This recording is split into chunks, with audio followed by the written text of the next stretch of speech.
नमस्कार, सत्य को जाणून न्यूजमध्ये आपले स्वागत आहे। बेटी बचाओ बेटी पढाओ कार्यक्रम तिगाव येथे संपन्न। दिनांक 9 मार्च 2024 रोजी शनिवारला ग्राम तिगाव येथे बेटी बचाओ बेटी पढाओ कार्यक्रमाचे आयोजन अर्चनाताई मडावी यांनी केले असून या कार्यक्रमाच्या अध्यक्षा श्रीमती हंसाबाई पटले, माजी जिल्हा परिषद सदस्य भंडारा होत्या। तसेच उद्घाटक म्हणून डॉक्टर के.जी. तुरकर, सरपंच ग्रामपंचायत तिगाव अशोक पटले, माजी पंचायत समिती सदस्य तिगाव, सहअध्यक्ष श्रीमती अंजुताई बिसेन, दीप प्रज्वलक सौ सुनीताताई बिसेन, कार्यक्रमाच्या आयोजिका सौ अर्चनाताई मडावी, पंचायत समिती सदस्य सालेकस्या प्रामुख्याने उपस्थित होत्या। सौ पिंकीताई जिंदापूर, सरपंच ग्रामपंचायत जांभूटोला, उत्तमजी शिवनकर, भाजपा अध्यक्ष ग्राम तिगाव, भूमेंद्रजी नंदेश्वर, ग्रामपंचायत सदस्य तिगाव, दिनेशजी बोपचे, ग्रामपंचायत सदस्य तिगाव व इतर गणमान्यांच्या उपस्थितीत कार्यक्रम संपन्न झाले। यावेळी सर्व उपस्थितांना कार्यक्रमाचे आयोजिका अर्चनाताई मडावी यांनी संबोधित केले। आज बेटी बचाओ बेटी पढाओ या आघाडीतर्फे ग्रामपंचायत तिगावमध्ये जागतिक महिला दिनाचा कार्यक्रम साजरा होत आहे। या कार्यक्रमाच्या अध्यक्ष म्हणून लाभलेल्या या क्षेत्राच्या माजी जिल्हा परिषद सदस्य हंसाताई पटले, त्याचप्रमाणे उद्घाटक म्हणून लाभलेले या गावचे प्रथम नागरिक कुंजनजी तुरकर साहेब, त्याचप्रमाणे सह उद्घाटक म्हणून लाभलेल्या अंजुताई बिसेन, तालुका अध्यक्ष, त्याचप्रमाणे दीप प्रज्वलक म्हणून लाभलेल्या सुनीताताई बिसेन, प्रमुख अतिथी म्हणून लाभलेले सीमाताई बागडे, ललिताताई लांजेवार, दोन्ही वनरक्षक आहेत, एक आमगावला आणि एक सालेकसाला, त्याचप्रमाणे doctor Chavan madam PSC Tigaon, मंचावर उपस्थित नंदेश्वर साहेब, ग्रामपंचायत सदस्य, जांभूटोला ग्रामपंचायतच्या सरपंच प्रीतीताई हिंदकोर, सोनवणीताई, केशरताई बघेले, पारधी काकाजी, संतोष भाऊ, शिवनकर काकाजी, या क्षेत्राचे वन क्षेत्राधिकारी मडवे साहेब, माझ्या समोर बसलेल्या सर्व माझ्या माता आणि भगिनींनो, काल शिवरात्री झाली आणि जागतिक महिला दिवस सुद्धा। ज्याप्रमाणे आपण शिवरात्री म्हणतो त्याचप्रमाणे आपण नवरात्री सुद्धा म्हणतो। पण एक खूप दुःखाची गोष्ट आहे की जिथे आम्ही नवरात्रीमध्ये मुलींना नवकन्या म्हणून पुजतो, तिथेच आमच्या भारतामध्ये काही राज्यामध्ये मुलींची पोटातच हत्या सुद्धा केली जाते, मुली जन्माला सुद्धा येऊ देत नाही। ही खूप मोठी शोकांतिका आहे। जिथे आम्ही महिलांना देवी म्हणून पुजतो त्याच भारतामध्ये महिलांवर तेवढेच अत्याचार होतात, चाहे ते हुंड्यासाठी असो, चाहे ते घरगुती कोणत्याच कारणावरून असो। आज आपण जागतिक महिला दिवस साजरा करत आहोत, पण जोपर्यंत महिलांवर अत्याचार होणार थांबणार नाही तोपर्यंत खरंच सांगा तुम्ही जागतिक महिला दिन साजरा केला असं होणार नाही। जागतिक महिला दिवस त्याच दिवशी साजरा होईल ज्या दिवशी आमच्या महिला सुरक्षित राहतील, ज्या दिवशी आमच्या मुली सुरक्षित राहतील, ज्या दिवशी आमच्या मुली जन्माला येऊ देतील, त्याच दिवशी खऱ्या अर्थाने जागतिक महिला दिवस साजरा झाला असं आम्ही निश्चितपणे समजू। भारतातले काही असे राज्य आहेत ज्या राज्यामध्ये आजही मुली जन्माला जरी आल्या त्या 9 शिशूस असतात, त्यांना दुधाच्या पातेल्यामध्ये बुडून त्यांची हत्या केली जाते। असे खूप राज्य येतात, राजस्थान असो, हरियाणा असो, बिहार, मग त्या राज्यामध्ये मुलींची संख्या कमी होत गेली आणि ज्यामुळे मुलींची संख्या कमी होत असल्यामुळे त्या राज्यामध्ये स्त्री आणि पुरुष त्या समानता याच्यामध्ये विसमानता होत गेली। 2011च्या जनगणनेनुसार भारतामध्ये स्त्री पुरुष समानतामध्ये प्रत्येक 1000 पुरुषाच्या मागे महिलांची संख्या होती 827। किती कमी? मग 827 जेव्हा महिला आहेत तर बाकीच्या पुरुषांचं लग्न कोणासोबत? एकीकडे आमच्या महिला म्हणतात की मुलगा हा वंशाचा दिवा आहे, जास्त करून सासूस म्हणते की आम्हाला नातू झाला पाहिजे, पण त्याच आईने एक मुली सुद्धा जन्माला घातलेली असते। आमचे काही ठिकाणी पुरुष वर्ग असे आहेत की मला मुलगा झाला पाहिजे म्हणतात, पण एक आई नसती तर ते सुद्धा जन्माला आले नसते, हे मात्र ते विसरून जातात. कुठेतरी असं म्हटलंय की तिन्ही जगाचा वारी आई विना भिकारी. म्हणजे तुम्ही जगात किती श्रीमंत व्हा, पण आई नसेल तर तुम्ही भिकारी आहे. आई एवढं प्रेम कोणीच करू शकत नाही. गुरुशिवाय ज्ञान नाही, आईशिवाय प्रेम नाही असं म्हणतात. आज जर एखादा पुरुषाची जर पत्नी मरण पावली तर लगेच दुसऱ्या दिवशी लग्न करून मोकळा. पण त्याच ठिकाणी जर एखाद्या महिलेचा पती मरण पावला तर ती आपल्या मुलांना आईचं आणि पित्याचं दोघांचंही प्रेम देते. ही सहनशीलता आणि ही त्याच्यात आमच्या महिलांमध्ये आहे. आज भारताची पहिली राष्ट्रपती प्रतिभाताई झाल्या, पण पहिल्या आदिवासी राष्ट्रपती द्रौपदीताई मुर्मू झाल्या. यालाही काळ लागला इतक्या वर्षामध्ये की आमच्या भारत देशामध्ये प्रतिभावान महिला नव्हत्या का. एवढं सगळं असूनही महाराष्ट्राची आजही मुख्यमंत्री एक महिला झाली नाहीत. आमच्या महाराष्ट्रामध्ये खूप थोर अशा पुढारी महिला आहेत की जे घर तर सांभाळू शकतात, त्याच्यासोबत राज्यही सांभाळू शकतात. आम्हाला आरक्षण भेटलं त्याच्यामुळे आम्ही जिल्हा परिषद, पंचायत समिती, ग्रामपंचायत निवडणूक लढून आज मोठे मोठे पद भूषित आहोत. पण ते आरक्षण नसतं तर खरंच सांगा जनरल मधून आम्हाला निवडणूक लढू दिली असती का? नाही, यांनीच नाही लढू दिली असती. पहिले म्हटलं असतं जनरल मधूनही तुम्हाला तिकीट पाहिजे, तुमच्यासाठी आरक्षण आहे ना. तर खऱ्या अर्थाने जागतिक महिला दिवस त्या दिवशी साजरा होईल ज्या दिवशी महिला सन्मानाने जगतील. आणि काही गोष्टी महिलांच्या हातात सुद्धा असतात. जोपर्यंत तुम्ही स्वतःला सन्मान देणार नाही, जोपर्यंत तुम्ही स्वतः आत्मनिर्भर होणार नाही, तोपर्यंत तुम्ही पुढच्याकडून का अपेक्षा करता की त्यांनी तुम्हाला सन्मान दिला पाहिजे. प्रत्येक गोष्टीची एक हद राहते, लिमिटेशन राहते. परिवर्तन हा जगाचा नियम आहे आणि तो परिवर्तन आपण स्वतःमध्ये आणायला पाहिजे. काळानुसार आपल्याला स्वतःमध्येही परिवर्तन करायला पाहिजे. इथे बसणाऱ्या काही महिला बचत गटच्याही महिला असतील, काही उमेदच्या असतील, काही माविमच्या असतील. माविमच्या माध्यमातून आता आमच्या महिला आणि उमेदच्या माध्यमातून आता आमच्या महिला थोड्या आर्थिकदृष्ट्या सक्षम होत आहेत. पहिले आम्हाला आमच्या घरच्या कर्त्या पुरुषांवर निर्भर राहावं लागत होतं पैशांसाठी. आता आमचे कर्ते पुरुष आम्हाला म्हणतात बचत गटातून पैसे निघू शकतात का, आम्हाला हे काम आहे, आम्हाला लोन पाहिजे. म्हणजे आता आम्ही त्यांच्या कांद्याला कांदा देऊन काम करत आहोत. आम्हाला त्यांचा सपोर्ट जसा लागतो तसा त्यांनाही आमचा सपोर्ट लागतोय. इतिहासामध्ये असे खूप उदाहरणं होऊन गेली आहे की जिथे असं म्हणतात की यशस्वी पुरुषामागे महिलांचा हात असतो आहे. तुम्ही डॉक्टर बाबासाहेब आंबेडकरचं उदाहरण घ्या. शिवरायांचे स्वराज्य स्थापन करण्यामागील ज्यांची प्रेरणा होती असे जिजामाता, शिक्षणासाठी झटणाऱ्या सावित्रीबाई फुले, स्वातंत्र्यासाठी चेतना देणारे लक्ष्मीबाई, राणी लक्ष्मीबाई, त्या सर्व स्त्रींना माझ्या वंदन. आणि इथं उपस्थित सर्व आया बहिणी, सर्व उपस्थित असलेल्या सर्व महिलांना सुद्धा माझ्या वंदन, नमन. आदरणीय व्यासपीठ आजच्या बेटी बचाओ बेटी पढाओ आघाडीच्या वतीने आज आपल्या तिगाव ग्रामला अर्चनाताई मडावी यांच्या यांच्या आयोजनामुळे आपल्या इथे एक कार्यक्रम होत आहे. त्या कार्यक्रमाचे अध्यक्ष श्रीमती हंसाताई पटले, माजी जिल्हा परिषद सदस्य भंडारा, सहअध्यक्ष आदरणीय अंजुताई बिसेन, माजी सरपंच ग्रामपंचायत तिगाव. या कार्यक्रमाला आवर्जून उपस्थित असलेल्या ग्रामपंचायत जांबुटोलाचे सरपंचताई,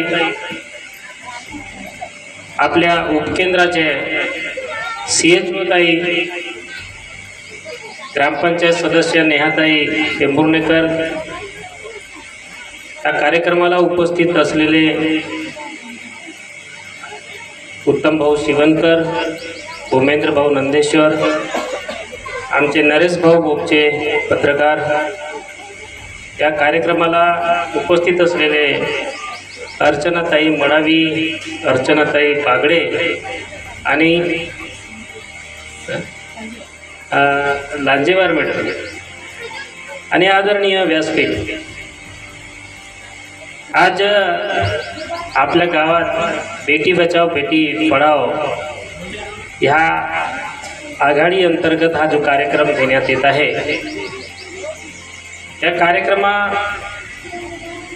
मी एवढेच बोलू इच्छितो की महिलांना आदर मिळावा, सन्मान मिळावा, त्यांचं सशक्तीकरण व्हावा आणि मुलगी काय आहे, बेटी काय आहे आणि बेटीचे महत्त्व काय आहे. आज ताईंनी आपल्या प्रास्ताविकमध्ये त्यांनी सांगितले की आपल्या राज्यातच नाही तर इतर राज्यात सुद्धा आज आपल्या महिलांवर अत्याचार होत आहे आणि मुलगी जन्माला येण्याच्याच आधी त्याला मारण्यात येत आहे. ही एक शोकांतिक आहे. आपण जागतिक महिला दिन 8 मार्च म्हणून सर्व जगात, पूर्ण भारतात समजा, आपण महिला जागतिक दिन म्हणून साजरा करतो आणि एक दिवस महिलांना खूप मोठा आदर, खूप मोठा सन्मान मिळतो. परंतु नेहमीच त्यांना सन्मान मिळावा, नेहमीच त्यांचा आदर व्हावा आणि सर्वांनी त्यांच्या समृद्धीकडे आणि आपल्या समानतेकडे त्यांनी बघावं आणि स्त्रियांच्या सशक्तीकरण व्हावा, त्या आपल्या आत्मनिर्भर व्हावा. आज आपण पाहत आहोत की गटाच्या माध्यमातून आज खूप महिला आत्मनिर्भर झाल्या आहेत आणि दर दिवशी त्यांच्यात काही ना काहीतरी एक परिवर्तन दिसत आहे. आम्ही स्वतः ह्या गावात ग्रामपंचायतच्या माध्यमातून मी जेव्हा निवडून आलो तर 1 जानेवारी 2023च्या नंतर पहिली मुलगी, पहिली प्रसवच्या वेळेस पहिली जर मुलगी झाली तर त्याला भाग्यशाली माता म्हणून आम्ही त्यांचा सत्कार करतो आणि ही आम्ही घोषणा केलेली आहे आणि त्यांना 1000 रुपये त्यांना देऊन त्यांची आम्ही म्हणजे सत्कार करीत आहोत.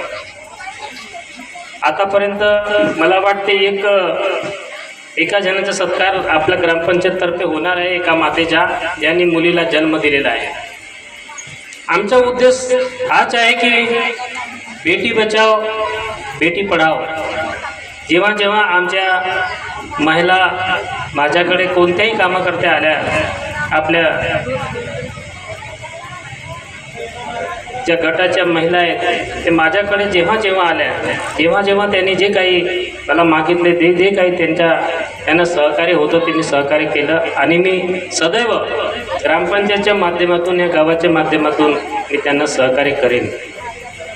आणि आजच्या प्रसंगी मी जास्त न बोलता, खूप वक्ते आहेत बोलणारे म्हणून मी जास्त बोलत नाही, परंतु जाता जाता पुन्हा 8 मार्च जागतिक महिला दिवसाच्या सर्वांना शुभेच्छा देतो.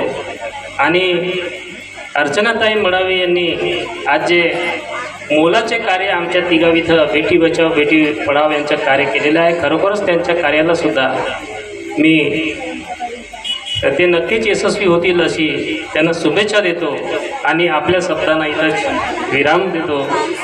जय हिंद, जय महाराष्ट्र. बड़ा प्रोग्राम आयोजन किया गया है.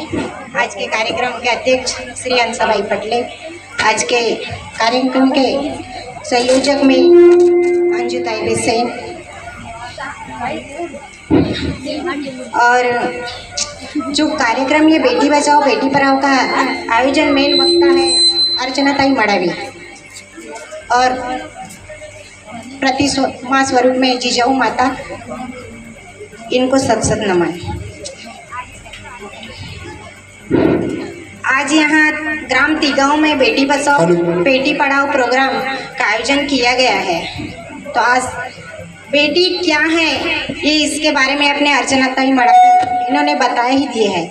आज किसी घर में एक हाथ लड़के का आगमन हो रहा है, दादा दादी नाना नानी इतने खुश होते हैं कि फटाके की आवाज़ गांव में पता चल जाता है कि फलाने के यहाँ ढेकाने के यहाँ लड़का हुआ है करके। बट एक आध लड़की का जी आए हुई करके पता चला तो सब मायूस होके बैठ जाते हैं। पर अभी ये ऐसा कुछ नहीं है, लड़का क्या लड़की का क्या, इसमें कुछ ऐसा भेदभाव नहीं है। जो लड़की कर सकती है वो इस अभी लड़का नहीं कर सकता। जहाँ तक लड़की पहुँची है अभी रानी लक्ष्मीबाई, जिजाऊ माता, सावित्रीबाई फुले, इन सब ने जो किए हैं वो अभी लेडीजों के लिए, लड़कियों के लिए किए हैं। इसलिए इनके वजह से आज हम यहाँ तक पहुँचे हैं और स्टेज पे हमको मान सम्मान मिलता है। नहीं तो हमारी लड़की को कोई पूछता ही नहीं था कहाँ है क्या है, किसी को पता ही नहीं था, बस चूलानी मुँह यही उनके लिए बहुत था। पर आज हमारी महिलाएं सबसे ज़्यादा महिलाएं का ही उपस्थिति दिख रही है। आज देखो तिगांव ग्राम में बेटी बचाओ बेटी पढ़ाओ प्रोग्राम का आयोजन किया गया है तो जेंट्सों की संख्या तो बहुत कम दिख रही है, पर लड़की बहू है बेटी है बहुत ज़्यादा संख्या में दिख रही है। यानी ये देखो जहाँ देखो वहाँ अपनी लेडीज ही आगे बढ़ रही है। इसलिए मेरा सबसे निवेदन है कि बेटी बचाओ बेटी पढ़ाओ प्रोग्राम का जिस वक्ता ने यहाँ आयोजन किया है उनको मैं सत सत नमन करती हूँ और अपने 2 शब्द बोल के वाणी को विराम देती हूँ। जय हिंद, जय महाराष्ट्र। तुमच्या समोर बेटी बचाओ बेटी पढ़ाओ याच्यावर एक गीत सादर करीत आहे। कोमल है कमजोर नहीं तू शक्ति का नाम ही नारी है, जग को जीवन देने वाली मौत भी तुझसे हारी है। कोमल है कमजोर नहीं तू शक्ति का नाम ही नारी है, जग को जीवन देने वाली मौत भी तुझसे हारी है। सतियों के नाम पे तुझे जलाया, मीरा के नाम पे जहर पिलाया हो। सतियों के नाम पे तुझे जलाया, मीरा के नाम पे जहर पिलाया। सीता जैसी अग्नि परीक्षा जग में अब तक जारी है। कोमल है कमजोर नहीं तू शक्ति का नाम ही नारी है, जग को जीवन देने वाली मौत भी तुझसे हारी है। कोमल है कमजोर नहीं तू शक्ति का नाम ही नारी है, जग को जीवन देने वाली मौत भी तुझसे हारी है। दुनिया की असली दौलत उसी ने पाई है, दुनिया की असली दौलत उसी ने पाई है जिसके घर में लक्ष्मी के रूप में बेटी आई है, जिसके घर में लक्ष्मी के रूप में बेटी आई है। सहअध्यक्ष म्हणून लाभलेल्या माजी सरपंच तथा तालुका अध्यक्ष अंजुताई बिसे, उद्घाटक म्हणून लाभलेले या गावचे प्रथम नागरिक डॉक्टर कुंजनजी तुरकर साहेब, दीपराज म्हणून लाभलेल्या सुंजताई बिसे, तालुका सचिव, त्याचप्रमाणे प्रमुख वक्ता म्हणून लाभलेल्या Seematai Bagde, Lanjewar madam, doctor Chavan madam आणि जांभोटोला गावच्या सरपंच प्रीतीताई जिंदाकोरताई, बेटी बचाओ बेटी पढ़ाओ सर्व सहसंयोजक सदस्य यांनी हा कार्यक्रम खरंच खूप चांगल्या प्रकारे इथे पार पाडला। त्यांचं मी खूप आभार व्यक्त करते। आपण सगळ्यांनी एवढा आपला अनमोल वेळ या कार्यक्रमाला दिला त्यासाठी या गावकऱ्या सगळ्या महिलांचं सुद्धा मी आभार व्यक्त करते। अध्यक्षाच्या वतीने हा कार्यक्रम इथे संपला असे मी जाहीर करते.